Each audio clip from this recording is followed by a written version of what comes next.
દાડીની ફૂટ વધારે છે જો એક એક છોડવામાં 3 થી 4 દાડી છે અને હાઈટ પૂરી છે અને સેટ પીછડા સુધી સિંગું છે. નમસ્કાર ખેડૂત મિત્રો, મારું નામ છે ધ્રુપલ ગોંડલિયા. માસ્ટર્સનો અભ્યાસ કરી રહ્યો છું અને હાલ તારીખ 12/10/2024 ના રોજ આપણે ખેડૂત મિત્રની મુલાકાતે આવી ગયા છે, જેણે ફૂલે સીડ્સવાળાની ફૂલે સંગે મરમર વેરાયટીનું વાવેતર કરી રહ્યું છે.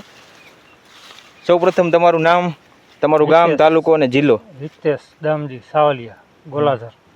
બરાબર છે. આ બિયારણની તમને માહિતી ક્યાંથી મળી હતી? ફૂલે સીડ્સ જુનાગઢ. જુનાગઢમાં તમને આમ બોર્ડ કે એવું કઈ રીતે જાણકારી મળી હતી કે તમારા ભાઈ પાસેથી? ભાઈ પાસે જ મળી. અહીંયા જુનાગઢ એગ્રો છે ને. બરાબર. અને હાલ સોયાબીન કેટલા દિવસના છે આપણે? 90 દિવસના. બરાબર. અને બીજી સોયાબીનમાં તમે કોઈ ટ્રીટમેન્ટ આપેલી કે ના? પાક દવા કાંઈ નથી રનિંગ. બરોબર. નોર્મલી છાંટો. બીજા સોયાબીન કરતાં તમને એવું લાગે કે નહીં આમાં કંઈક અલગ છે, એમ કંઈક સુધારો લાગે છે?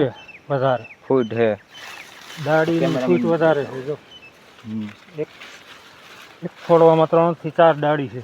બરાબર. પહેલા તમે કયા સોયાબીન તમે વાત કરી એ પ્રમાણે તમે 3 વર્ષથી સોયાબીન વાવો છો તો ફૂલે સંગમ? બરાબર છે. આ મરમર વાવ્યો તો તમને સંગમ થી કઈ અલગ લાગે છે કે મરમરમાં કઈ ઉતારો વધારે બે છે? અને હાઈટ પૂરી છે અને સેટ પીછડા સુધી સિંગું છે. બરાબર. કેટલાની જારીએ વાવેતર કરેલું આપણે? 18. બરાબર છે.